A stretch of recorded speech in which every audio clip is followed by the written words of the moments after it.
Welcome to மிச்சுட்லா சமையல் and ஷாப்பிங்க. இன்னைக்கு நம்ம பார்க்க போகிறது ஒரு சூப்பரான ரெசிபி தான். இது பரோட்டா ரெசிபி. இது எப்படி பண்ணுறதுன்னு நம்ம வீடியோக்குள்ளே போய் பார்க்கலாம் வாங்க. இன்னும் நீங்கள் மிச்சுட்லா சமையல் அண்ட் ஷாப்பிங் சேனலை சப்ஸ்கிரைப் பண்ணலையா? அப்போ உடனே ரெட் கலர் பட்டனை கிளிக் பண்ணி சப்ஸ்கிரைப் பண்ணிக்கோங்க. கூடவே இருக்க பெல் ஐக்கானையும் கிளிக் பண்ணிக்கோங்க. உடனுக்குடன் அப்டேட்ஸ் உங்களை தேடி வருங்க. நம்ம இன்னைக்கு பார்க்க போகிறது பரோட்டா ரெசிபி. இந்த பரோட்டா பண்ணுறதுக்கு நான் ஒரு அரை டம்ளர் வரைக்கும் தண்ணி சேர்த்திக்கிறேன் ஒரு பவுலில். இது ரொம்ப அதிகமாக வேணாம். அரை டம்ளர் நார்மல் வாட்டர் தான், ஹாட் வாட்டர் கிடையாது. நார்மல் பிளைன் வாட்டர் சேர்த்திக்கிறேன். இது கூட இப்போ ஒரு முட்டையை உடச்சி ஊற்ற போகிறேன். நம்ம இன்றைக்கி முட்டை சேர்த்தி தான் பரோட்டா பண்ண போகிறோம். இன்னொரு தடவை நான் முட்டை சேர்த்தாமல் எப்படி பண்ணுறதுங்கிறத ஈஸியான மெத்தடில் இன்னொரு தடவை நான் உங்களுக்கு சொல்கிறேன். இப்போ நம்ம முட்டை சேர்த்தி பண்ணிக்கலாம். ஒரு முட்டை மட்டும் சேர்த்திருக்கேன். இப்போ இதுக்கு தேவையான அளவு உப்பு சேர்த்திக்கலாம். சேர்த்திட்டு இந்த மாதிரி விஸ்க் இருந்ததுன்னா விஸ்கை வச்சு நல்லா கலந்து விட்டுருங்க. இல்லை விஸ்க் இல்லை அப்படின்னு சொன்னீங்கன்னா ஃபோர்க் இருக்கு இல்லையா, அந்த மாதிரி ஃபோர்க்கை வச்சு கூட நல்லா கலந்து விட்டுருங்க. நல்லா பீட் பண்ணுற மாதிரி நல்லா கலந்து விட்டுருங்க. அப்போ தான் நம்மளுக்கு பரோட்டா நல்லா சாஃப்டாகவும் ஸ்பாஞ்சியாகவும் கிடைக்கும். அதுக்காகத்தான் இந்த முட்டையை நல்லா இந்த மாதிரி நுர வர்ற அளவுக்கு லைட்டாக, ரொம்ப நுர வர அளவுக்கு இல்லை, லைட்டாக இந்த அளவுக்கு அடித்து எடுத்துக்கிறோம். இப்போ இதில் 1 டேபிள் ஸ்பூன் நான் ரீஃபைன் ஆயில் சேர்த்திக்கிறேன். சேர்த்திட்டு இதை நல்லா கலந்து விட்டுறலாம். ஆயில் சேர்த்தும் போது எப்பயுமே ஃப்ளேவர்லெஸ் ஆயிலாக சேர்த்திக்கங்க.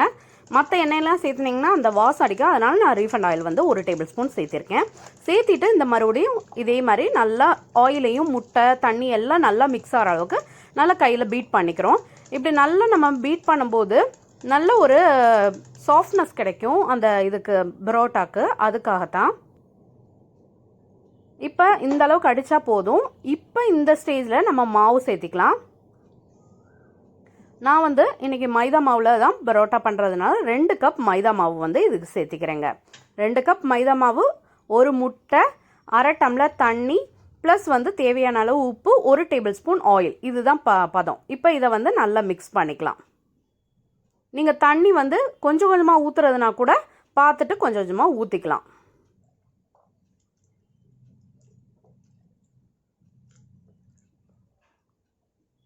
இப்போ இந்த அளவுக்கு நம்ம பிசையணும் நல்லா. ஆனால் இது ஸ்டார்டிங்கில் நீங்கள் பிசைய என்ன ஆகும்னா ரொம்ப கையில் ஒட்டும், பிசு பிசு பிசு பிசுன்னு ஒட்டுற மாதிரி இருக்கும். அப்புறம் அழுத்தி நீங்கள் தேய்க்கும் போது நம்ம சப்பாத்தியெல்லாம் பிசைவோம் இல்லையா, அதே மாதிரி தான் இதுவும் பிசையணும். ஆனால் இன்னும் கொஞ்சம் அழுத்தி பிசையணும் பரோட்டாக்கு. இதுக்கு கொஞ்சம் ஆயில் அதிகமாக தேவைப்படும் பரோட்டாக்கு. அதனால் கொஞ்சம் ஆயில் அதிகமாகவே நம்ம ஊற்றி இதை நல்லா இது பண்ணிக்கலாம். இப்போ நான் 1 டேபிள் ஸ்பூன் தான் ஆயில் ஊற்றிருக்கேன். இன்னும் பிசைய மாவு மறுபடியும் மாவு ஊற வைக்கும்போது எல்லாத்துக்கும் எண்ணெய் சேர்த்தி தான் நல்லா ஊற வைக்கணும். இப்போ நல்லா இந்த மாதிரி அமுக்கி நல்லா நம்ம பிசைஞ்சு விடணும். அப்போ தான் உங்களுக்கு பரோட்டா சூப்பரான கன்சிஸ்டன்சியில் சாஃப்டாக கிடைக்கும். அதுக்காகத்தான். இப்போ இதுக்கப்புறம் நம்ம இந்த பவுல்லே வச்சு பிசைய முடியாது. அதனால் ஒர்க்கிங் ஏரியாவுக்கு நான் மாற்றிக்கிறேன். இந்த கவுண்டர் டாப் மேலே மாற்றிட்டு இப்போ நம்ம இழுத்து நல்லா பிசைய போகிறோம். அதுக்காக நான் மாவு கொஞ்சம் டஸ்ட் பண்ணிக்கிறேன். மைதா மாவு கொஞ்சம் சேர்த்துக்கிறேன். இப்போ அந்த மாவை இந்த மைதா மாவில் அப்படியே வச்சு தேய்ச்சி நல்லா நம்ம இந்த மாதிரி அழுத்தி பிசையணும். நல்லா உங்கள் உள்ளங்கையை வச்சு இந்த மாவு மேலே தேய்ச்சி அழுத்தி பிசையுங்க. ஃபஸ்ட்டு தரையில் ஒட்டுற மாதிரி இருக்கும். அப்புறம் போக போக அது கரெக்டாக ஆயிரும். இந்த மாவில் மட்டும் டஸ்ட் பண்ணி இந்த மாதிரி நல்லா பெரட்டுங்க. அப்போ தான் கரெக்டாக இருக்கும்.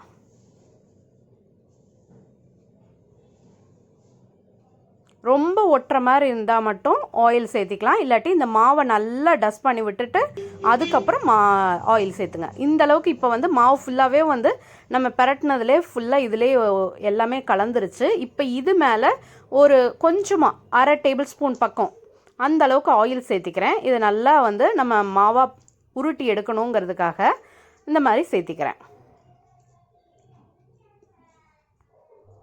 ஓரளவுக்கு பெரட்டின பிறகு உருட்டின பிறகு நம்ம இந்த பவுலில் சேர்த்திக்கலாம். சேர்த்திட்டு இந்த மாதிரி சாஃப்டாக ஜென்டலாக லைட்டாக அமுக்கி விட்டுட்டு இது மேலே என்ன பண்ண போகிறோம்னா, இது ட்ரை ஆகாமல் இருக்கிறதுக்காக கொஞ்சமாக ஆயில் மறுபடியும் மேலால் நம்ம ஸ்ப்ரெட் பண்ணிக்க போகிறோம்.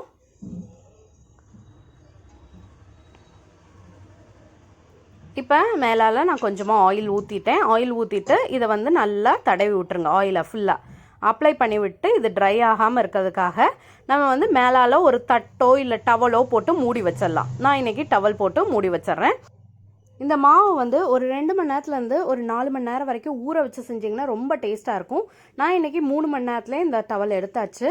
இப்போ இந்த மாவை வந்து லைட்டாக ஆயில் அப்ளை பண்ணி அதுக்கப்புறம் வந்து நம்ம இந்த உருண்டைகளாக பிரிச்சுக்கலாம். இந்த மாவு நல்லா உருட்டிட்டு அதுலேருந்து கொஞ்சம் கொஞ்சமாக உருண்டைகளாக நம்ம பிரித்து எடுத்துக்கலாம். ஒரு 6லேருந்து 7 உருண்டை வருங்க. நல்லா பெருசாக தான் நம்ம பிடிச்சிருக்கோம். அதனால் எனக்கு வந்து 6 உருண்டை வந்துருச்சு நான் பிடிச்ச சைஸுக்கு. இப்போ இதை வந்து கொஞ்சம் நேரம் ஊற வச்சுட்டு செஞ்சோம்னா தான் அந்த சாஃப்ட்னஸ் வரும். ஸோ வந்து நம்ம அரை மணி நேரமாவது இதை ஊற வச்சு செய்யணும். அரை மணி நேரத்துலேருந்து 3/4 மணி நேரம் வரைக்கும் தாராளமாக ஊற வச்சு செஞ்சோம்னா சூப்பராக இருக்கும். அதனால் கொஞ்சம் ஆயில் அப்ளை பண்ணிவிட்டு அது ட்ரை ஆகாமல் இருக்கிறதுக்காக மறுபடியும் டவல் போட்டு ஒரு ஓரமாக வச்சிட்றேன். இப்போ ஒரு அரை மணி நேரம் ஆயிடுச்சு. நான் ஒரு பிளேட் எடுத்து இந்த மாதிரி ரவுண்டாக கொஞ்சம் பெரிய பிளேட்டாக எடுத்து அதில் நல்லா எண்ணெய் தடவி வச்சுக்கிறேன். அதே மாதிரி நம்ம கையிலையும் நல்லா கொஞ்சம் எண்ணெய் தடவிக்கலாம். தடவிட்டு ஒரு உருண்டை எடுத்து இந்த மாதிரி பரப்பிக்கிறேன். மெதுவாக கையால் அழுத்தி அழுத்தி இழுத்து விட்டுக்கிறோம். இந்த கார்னர் வரைக்கும் இந்த மாதிரி இழுத்து விட்டுக்கிறோம். இதுக்கப்புறம் என்ன பண்ண போகிறோம்னா இது நல்லா ஒட்டாமல் வர்றதுக்காக நம்ம வந்து இது மேலே ஆயில் ஸ்ப்ரெட் பண்ணிடுவோம். ஸ்ப்ரெட் பண்ணோம்னா இன்னும் கொஞ்சம் நல்லாவே வரும்.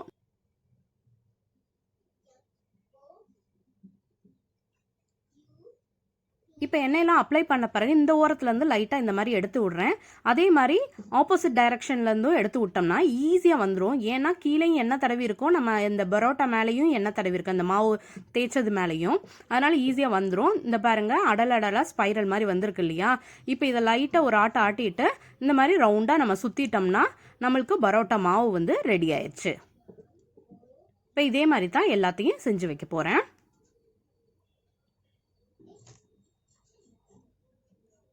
இப்போ 2வது மாவையும் அதே மாதிரி தேய்ச்சிட்டு மேலே எண்ணெய் தடவிக்கிறேன். இந்த சைட்ஸ் எல்லாம் எடுத்து விட்டுறேன்.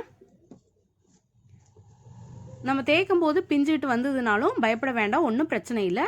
அது ஈஸியாக தான் இருக்கும். மறுபடியும் போடும்போது நம்ம அமுத்தி தான் போட போகிறோம்.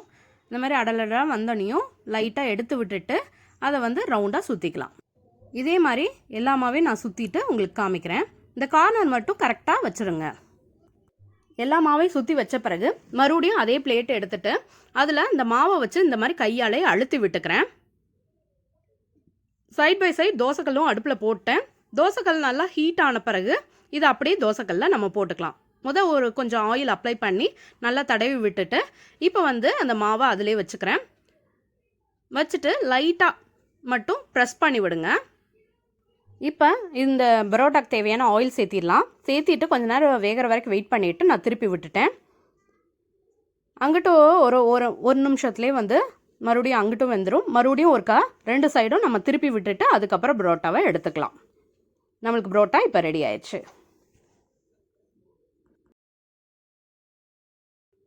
இதே மாதிரி நான் மீதி பரோட்டாவும் உங்களுக்கு போட்டு எடுத்துட்டு காமிக்கிறேன். அதே மாதிரி தான் எண்ணெய் ஊற்றிட்டு நல்லா டபுள் சைடு வேகிற வரைக்கும் நல்லா திருப்பி போட்டு எடுக்கணும்.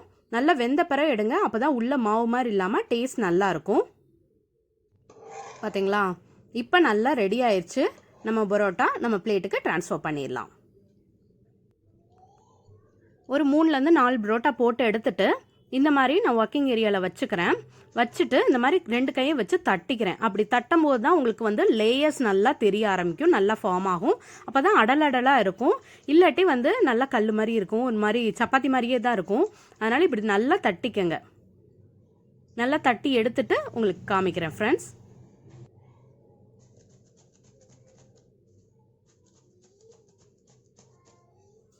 அவ்வளோதான், நம்ம பரோட்டா ரெடி. இன்றைக்கி நம்ம பரோட்டாக்கு சைடிஷாக நான் மட்டன் குழம்பு வச்சுருந்ததுனால அதவே நாங்கள் எடுத்துக்கிட்டோம். பட் நீங்கள் ட்ரை பண்ணுறீங்கன்னா ரோட்டு கடை சால்னா ரெசிபின்னு நம்ம சேனல்லே நான் போட்டிருக்கேன். ஸோ பரோட்டாவும் அந்த சால்னாவும் ட்ரை பண்ணி பாருங்கள். செம டேஸ்ட்டாக இருக்கும், காம்பினேஷன் சூப்பராக இருக்குங்க.